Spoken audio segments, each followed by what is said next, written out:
morning. Welcome today to the grand opening. If you're here maybe for the first time, maybe you don't know, we're in this series we're calling Fear Less. We're asking the question, what does the Bible have to say about how all of us can fear a little bit less in our life? Fear less is not completely fearless, but it's learning to fear less in our lives. You know, you might have expected on this kind of this important Sunday in the life of our church, our grand opening, that I'd come up here and talk to you about one of the great men of the Bible. In fact, that's what we've been doing. We've been talking about men like Elijah and Moses. But today, I don't want to talk to you about one of the great men of the Bible. I want to talk to you about one of the great women of the Bible. She's an unlikely heroine. She's an unlikely female figure to be so prominent, but there's actually an entire book of the Bible named after her, so maybe she's a little bit important. So let's go to the book named after her in the Old Testament today, the book of Esther. And we're going to pick up her story in the 4th chapter in what is one of the most important moments in the Bible. Now, you may know a little bit about Esther. For example, you probably know that Esther was the queen living in the kingdom of ancient Persia. She was married to a man named Xerxes, who happened to be the most powerful man on the planet. But Esther had a secret that was not known to the king and was not known to anyone in the royal palace. Esther's real name was what? Hadassah. She was actually a Jew. She was actually an orphan. Her parents had died. Her father and mother had died. She had been raised by her cousin named Mordecai, who was an exile from the land of Israel. He had been taken as a captive to Persia. It's modern-day Iran. They're living in the capital city of Susa. And this whole story in the Bible is important because Mordecai hears of the edict that has just come down from the king, an edict that Esther doesn't even know about. You see, there's a man who is close to the king. You might call him the king's signet ring, his right-hand man, his vice-regent, a man named Haman. And one day, Haman is walking through the courts of the palace, and he encounters this Jew named Mordecai. And everybody else, when you greet this high official, you know what you do? You bow your head, you bow your head, you bow. But Mordecai just stands there. He's a Jew, and he will not bow to anyone but the Lord God. And Haman is so miffed, so outraged, that he decides not just to take it out on Mordecai, but he has tricked the king into making an edict that will literally exterminate all the Jews in the kingdom, 120 provinces. A pogrom is issued. An edict is written by horseback into every language, into every province in the Persian Empire that will order that on a specific day, all the Jews will be killed. They will be annihilated. If the event had taken place, we would call it today the first and the final Holocaust of the Jews. And this is the moment that we come to in the 4th chapter of the book of Esther. Because Mordecai has to get word to the queen about what has taken place. And we pick up in the 4th chapter of the book of Esther, verse 4. Mordecai has come to the palace. He's wearing sackcloth and ashes. I don't see anybody this morning wearing sackcloth and ashes, but that's a sign of mourning, of sadness, of grief, and it gets the attention of everybody in the palace. And pretty soon she finds out about it because she cares about him. She wants to do something about it. So we pick up reading in verse 4. When Esther's male attendants, the Bible calls them the eunuchs, and the female attendants came and told her about Mordecai, she was in great distress. She sent clothes for him to put on instead of his sackcloth. Isn't that interesting? Isn't that an interesting moment? She sends clothes to him. You know, it's true in life, isn't it, that a lot of times when we're presented with a problem, we just want to cover it up, don't we? But he would not accept them, and then Esther summoned a man named Hathach, one of the king's eunuchs, and assigned to attend her and ordered him to find out what was troubling Mordecai and why.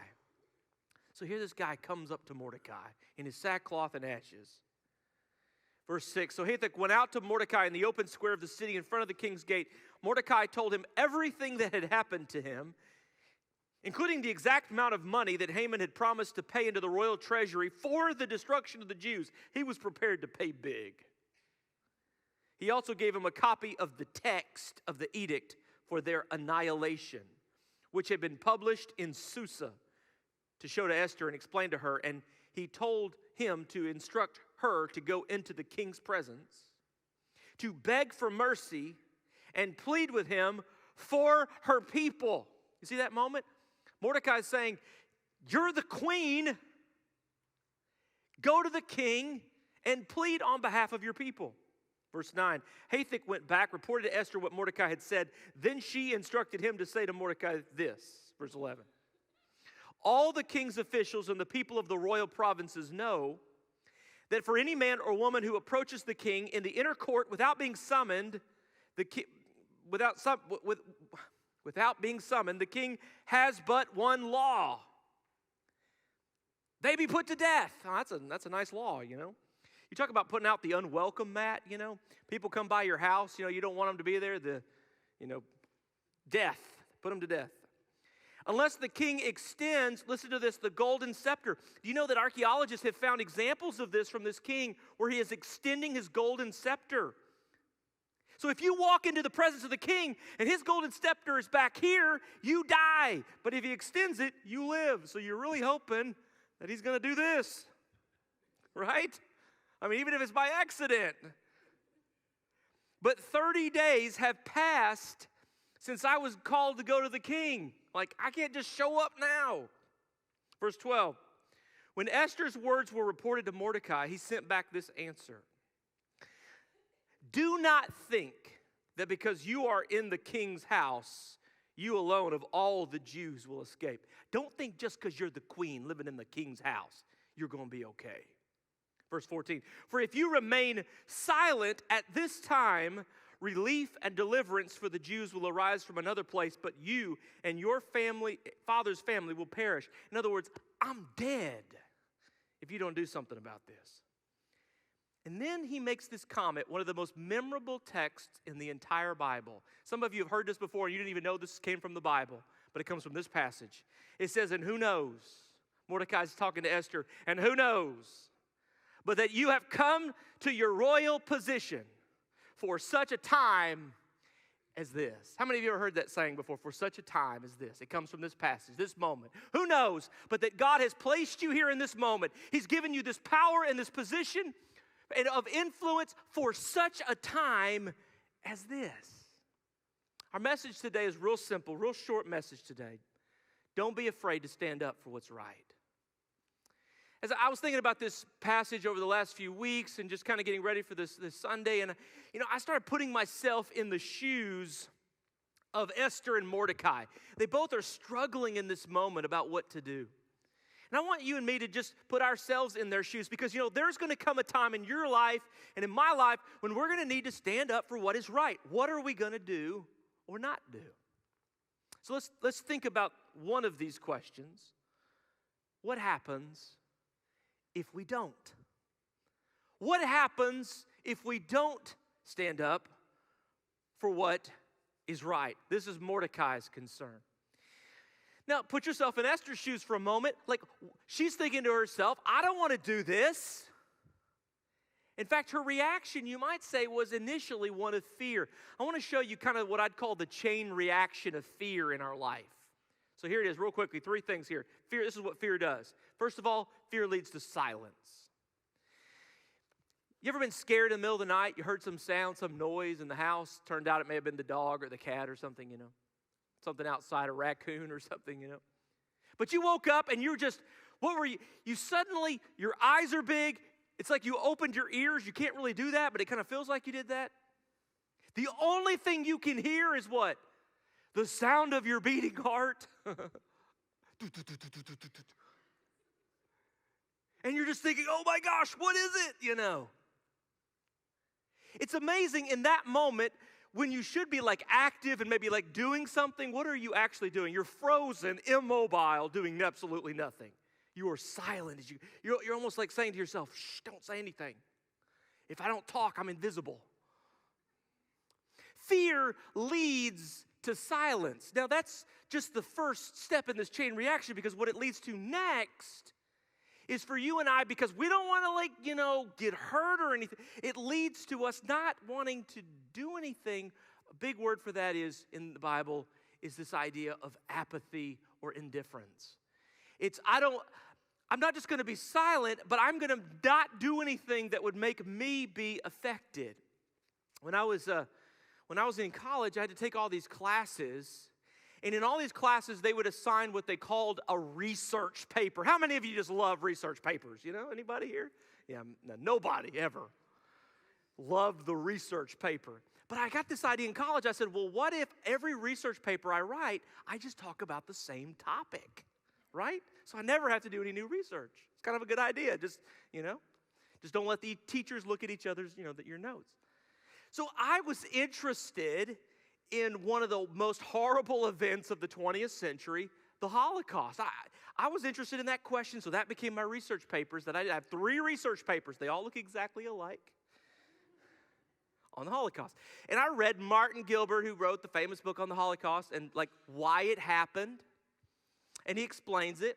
And so I was curious about that explanation. I'd done my research paper when a few years ago, I got to go to Israel, and we led our group, and we found out that our guide on the group was the guy who had designed the Holocaust Museum in Washington, D.C. How many of you have been to the Holocaust Museum? Anybody? Or there's one also here in Texas. He was a part of that. There's one in Israel. He helped design that one. And I asked him the question that I had looked at in my research. I asked him the question, what caused the Holocaust? And he gave me the same answer that I had discovered in my research. He used one word. He said, indifference. Indifference. Apathy. People saying to themselves, I don't want to do anything about that because what might happen to me? There's a story like that in the Bible. It is the most famous story Jesus ever told. It's called the parable of the Good Samaritan. You may never have thought of it like that, but let me show you here in Luke 10. And Jesus tells a story of a man who was going down from Jerusalem to Jericho. That's like 3,000 feet to thousands of feet below. It's a downward road. I've been on it several times. A man's going down from Jerusalem to Jericho. He's attacked by robbers. They stripped him of his clothes, they beat him, and went away, leaving him half dead. See the picture? Man's been beaten, half dead on the side of the road. And then Jesus said, a priest happened to be going down the same road. The priest was at church, right? He was the priest up in Jerusalem. He was coming down the road. And you read that and you're going, whew, it's a good thing a priest is coming to help everybody. A religious guy is certainly going to help everybody, right? A priest happened to be going down the same road, and when he saw the man, we were expecting him to say, he helped the guy out, and it was his lucky day. But it says that he passed by. But then there's more, isn't there? He didn't just see the man on the side of the road and then just keep walking. It says he passed by on the other side. He saw the man, so it's not like he didn't see him. He saw him there, and he passed by, but it's like he did this. It's like, I don't want to get too close to a situation where I actually have to help somebody. We would describe that as apathy, the lack of caring or concern for another person, and that leads to one more thing, and that thing is injustice. It leads to injustice. That is what's happening in this story in the book of Esther. There's a famous saying about this. The only thing necessary for the triumph of evil is for good men to do, say it, nothing. It's often attributed to Edwin Burke, although he said something quite like it. The only thing necessary for evil to win the day is for all the good people to just sit there and do nothing. That's the point. November the 9th, 1938, at 11 o'clock that night, the police living in Germany had been given an order by the Gestapo chief, Heinrich Müller. The order to the police that night was that an event was going to happen in which the property owned by Jewish people was going to be attacked, and the police were told not to, quote, interfere. That night, Jewish businesses in Christian Germany were destroyed. There was so much glass on the streets that the night became known as Kristallnacht, the night of glass in German. 20 to 30,000 Jews were taken eventually into the concentration camps. Many of them, of course, died. Some of them died that night. But what strikes me about this event, which, by the way, was the most covered media event in the history of the world up to this point, the whole world was talking about it, was the picture of police officers and firemen who stood by and watched as Jewish synagogues burned, and as the businesses of Jewish people, their friends and their neighbors, men, women, and children were taken away like cattle, and they just stood there and did nothing. Sworn to protect the citizens of their country, they were given an edict that night to just be silent and indifferent, and the result was injustice. Of course, that's what leads to the Holocaust, if you know the history of the event. What happens if we don't is the question Mordecai has for Esther. If we don't act, look what is going to take place. Esther, you got to do something. You're the queen. You've been placed in this position for such a time as this. Now, let me ask you the reverse question. And it's a question that we're going to ask ourselves, which is the question of what happens to us if we do, right? Like, that's the question we're really asking in a moment. Like, we're not like what's going to happen to other people. Our question is what's going to happen to us if we do? Esther's thinking about this. I don't know if I want to do this or not. There is this rule about not going into the king's presence and all that kind of stuff. So let's just walk through it. I'm going to make all of these start with the letter I because I'm a preacher. But it's also because there's an I problem, catch the pun, going on in this passage. So the first one is inconvenience. If you and I are going to stand up for what is right in our lives, we're going to have to become inconvenienced. Going down the road was a man laying on the side of the street, on the side of the road. A priest walks by, another religious man walks by, but then Jesus says in Luke chapter 10, verse 33, but a Samaritan, as he traveled, came where the man was, and when he saw him, he took what? Pity on him. The word pity in the original language is splachnidzomai. Yeah, that's real easy to say. Splachnidzomai is a guttural word in Greek.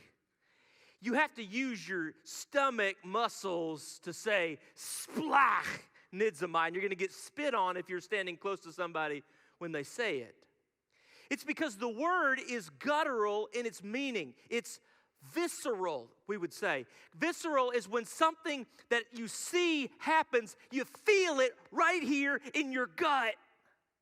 Have you ever seen something, and I'm not just talking about those little movies or the TV programs with the dogs, that are in the cages, and I'm talking about, have you ever seen something with a human being that when you looked at it, you said to yourself, you felt it right here. I got to do something about this. When the Samaritan sees the man on the side of the road, he doesn't just see him and walk by on the other side. The Bible says he splagnidzomai. He felt it right here in his gut. I'm going to have a bruise in the morning right here. Stop doing that. It's not just an inconvenience for Esther. It's not just an inconvenience for the Good Samaritan. It's another I letter, and one that we've used before ourselves. You got to get involved, don't you? When we were in Austin, and pastoring a church in Austin, we were doing kind of what we've been doing around here. We were building a church, and we were excited about it. Our church was excited about it, and one of the things I had to do as the pastor is that I had to meet with people in the church and say, hey, would you consider supporting the church financially in building this, new building? And I remember I met with a lady in our church, a wonderful lady in our church. Her family was one of the wealthiest people in Austin. And I remember I sat down with her and met with her, and I asked her, I said, how do you feel about our project, the new church that we're building, all that? And she said, I'm so excited about it. I'm so excited. And she went on for 30 minutes telling me how excited she was. And then I had to ask the question, the dreaded question. I was like, well, the real reason you're here is, it's because we need you to pray about supporting this project financially. Have you and your husband talked about, supporting this?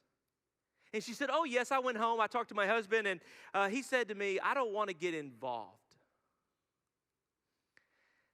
Now, the reason all these years later, that was like 12 years ago maybe now, I'm not sure. I still remember those exact words. I wasn't totally surprised by the fact that she didn't want to do it, but the word that she used, like, I don't want to get involved, like, what are you saying to me? I mean, like, what am I supposed to do as a pastor? Are you saying to me, like, I want to come to church, I want to enjoy the benefits of this great building, but I don't want to personally make any kind of inconvenient investment, and I don't want to get involved. In Luke chapter 10, verse 34, look what the Good Samaritan does. It says he went to him. This is the man on the side of the road, and he bandaged his wounds. He got involved, folks. He poured oil and wine on him. Now, you probably think that that's like some kind of weird torture or something, but that's actually medicinal, is the purpose of that. Then he put the man on his own donkey. Think about it. His own donkey. What now does he have to do? He's got to walk. And brought him to an inn, and he took care of him. The next day, he took out 2 denarii. Those are 2 silver coins that are equivalent to a day's wage. Can you imagine 2 days' wages? Gave it to the innkeeper. Look after him, he said, and when I return, I will reimburse you for any extra expense you have. He didn't just get physically involved, he got financially involved, didn't he? Now, for Esther, this issue is not just inconvenience or being involved. Like I said, all eyes, here we go. This is the real one. For Esther to walk into the presence of the king and to tell him what she's got to tell him, hey, by the way, I have a secret. My real name is Hadassah. I'm a Jew, one of the exiles. I didn't tell you any of this before we got married. Surprise! Hope you're okay with it. And by the way, she's got to tell them the whole story about how you just issued an order that, like, my people, including me, are going to die. That is a word that we would use. We would say that implicates her, doesn't it? To implicate means to imply one thing about one person as to the other person. It means that what was true of the Jews is now true for her. If they're going to die, she's going to die. A synonym in the dictionary for implicate is entwine. You took a bunch of thread together and you wrapped it together, you could make a rope. You wouldn't even be able to distinguish the different threads. It would entwine. Esther is entwining herself into the situation. She's involving herself. She's implicating herself in what's happening. And Mordecai looks at her through a commentator, through a translator, and says, you can't avoid this. Don't think just because you're the queen inside the palace, you're going to get out of this. Perhaps, you have been placed in this royal position for such a time as this. Perhaps this is the moment you got to stand up to your fear and stand up for what is right. Now, I've been working on this sermon for the last few weeks, kind of knowing I was going to talk about this. And so in my mind, I kept thinking this question, and I was kind of like dreading even asking it because I wasn't sure if I even had the answer to it. But this is the question I think that we all ask about this. And this is the question. How do I know when I'm supposed to stand up for what's right? Isn't that the question we ask? Like, how do I know when I'm supposed to stand up? Because we all know, they taught us this in seminary, not every hill is worth dying on, right? You know that cliche. Not every battle is worth fighting over. So how do I know when I'm supposed to stand up for what is right? Well, I think there is actually a clear answer to that in this passage, and I want to show you that because part of it is this. It's whenever it stops an injustice, it's time to stand up for what's right. I mean, when the guy is on the side of the road, it's time to do something about it. This pogrom, this edict, included men all the Jewish men would die.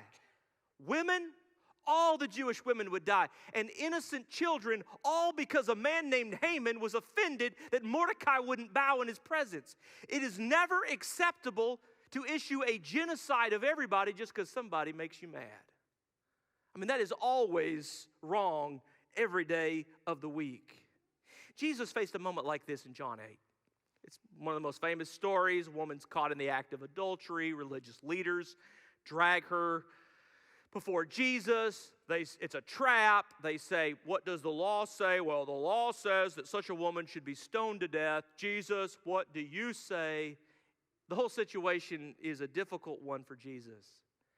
Now, we all know in John 8, 3 through 5, Jesus says to them, you who are without sin, cast the first stone. Now, you might read that passage and go, what? The law says you got to stone such a person. And that's what they were saying. But Jesus could see through them to see that really all they were was a mob of people who just wanted to murder somebody, right? And he stood toe to toe, face to face, and stood up to an injustice. Now here's the other way to look at this. How to know when? The answer is before it's too late. If we leave the guy on the side of the road after a day or two, he's going to be dead. I mean, before it's too late, before the guy's dead, we got to do something about it. Martin Niemöller was a pastor in Germany. He had, along with some other pastors in 1936, opposed Hitler's philosophy of the Jewish people. He, along with 800 other pastors, was arrested for what he signed and said, and he was placed into prison for 7 years. I don't know if you know that or not, but the pastors in Germany that opposed Hitler were imprisoned for it. Martin Niemöller sat in prison, and after he got out of prison, he still felt bad that he didn't do enough to protect the Jewish people against Hitler, and he, along with some others, penned a very famous poem, maybe the most famous poem of the entire period. Niemöller's poem is sometimes called First They Came For. You know it, many of you have heard it. First, they came for the socialists, and I did not speak out, Niemöller writes, because I was not a socialist. Then they came for the trade unionists, and I did not speak out because I was not a trade unionist. Then they came for the Jews, and I did not speak out because I was not a Jew. Then they came for me, and there was no one left to speak for me. You understand what Niemöller is saying? Is he's saying, I waited too long to do anything about it. It was too late. When? How do we know when to stand up for what is right? Well, the answer for Esther, according to Mordecai, is this: when it's our time. When it's our time to do so. When we have the ability and the authority and the position and the capability to do something about it, that is our time. Jesus' brother James wrote a little book in the New Testament. It's called James. I don't think he called it that, but we call it that. In the book of James, he teaches some of the teachings of Jesus. I don't know if you know that, but the book of James is one of the closest in the New Testament to the teachings of Jesus. It's also probably the first book written in the New Testament, chronologically. In James chapter 4, verse 17, he says something very interesting. If anyone then knows the good they ought to do and doesn't do it, it is a sin for them. In the Old Testament, the issue is always what we call the sin of commission. Don't do this, don't do that. Don't do that. Don't do that. In the New Testament, the issue is the sin of omission. Jesus was more concerned not about things that we do wrong in our life. He was more concerned about not doing things that we should do right in our life. Does that make sense?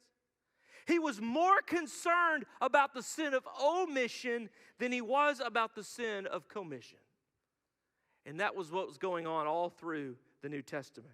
One of my favorite movies of all time is Peter Jackson's version of my favorite novels of all time, J.R.R. Tolkien's The Lord of the Rings. And in the story of The Lord of the Rings, of course, the main character is a halfling named Frodo Baggins. And Frodo Baggins has been entrusted with a responsibility. He has to carry a gold magic ring that if you wear it, it taints you and turns you into an evil, superpower. Frodo is carrying this ring along, and he's starting to feel the weight of it as they are wandering in the fellowship of the ring through the mines of Moriah. He's down in the dark, in the depths, holding this dark evil power, and he looks up at Gandalf, this wise wizard, and he's kind of like, what am I doing down here? You ever had a day in your life like that? What in the world am I doing down here? This is what he says. He says, I wish it need not have happened in my time. I wish it need not have happened in my time. I wish somebody else could take care of this. I wish it was somebody else's time to carry the ring of power. I wish it was somebody else's responsibility, somebody else's burden to carry. Why my time? Gandalf looks at him and he says, so do I. And so do all who live to see such times. But that's not for them to decide. All we have to decide is what to do with the time that is given us. We don't get to pick when the time comes, when we've got to stand up for what is right. We just have to when it is our time to decide to do so because it is right. Well, Esther took that into consideration, and she walked into the presence of the most powerful man on the planet. Don't you know she was wondering what was going to go on with his arm and that golden scepter when she walked into his presence? The Persian king was delighted to see her. He extended the scepter and welcomed her into his presence. She said, I want to have a banquet. I want to invite you and Haman to come for lunch, brunch or dinner or whatever, Then they're sitting around. She said, you know what, this is going so good. Let's do this again tomorrow. And so they're like, hey, this is great. The next day they all gather together, and they don't really know what in the world they're doing there, but they're all there. Xerxes is there. Esther is there. Haman is there.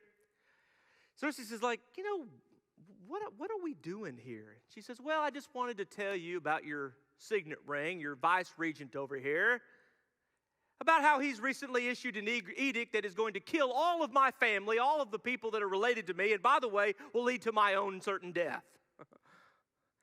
Obviously, Xerxes wasn't happy to hear the news. In fact, the Bible says that he was so angry, he got up from the meal and he went like into the other room. Have you ever been so mad you just had to get up and walk away? Xerxes comes back, and Haman, who understands now what's going on, is on his knees begging for her to intervene on his behalf. And when Xerxes walks into the room and he sees his most trusted guy like right on top of his wife, he says, that's it, kill him now. Talk about an unfortunate set of circumstances for Haman. And indeed, this story, which is written here in the book of Esther, this story reveals to us that God did in fact bring her to this position of power for such a time as this. The Jewish nation would forever remember the time of the courage of this young Jewish Hadassah woman who would stand up for the sake of her people. And this book is found in our Bible for that reason, and the Jewish people today celebrate a holiday, they call it Purim, to recognize the significance and the importance of standing up for what is right. Would you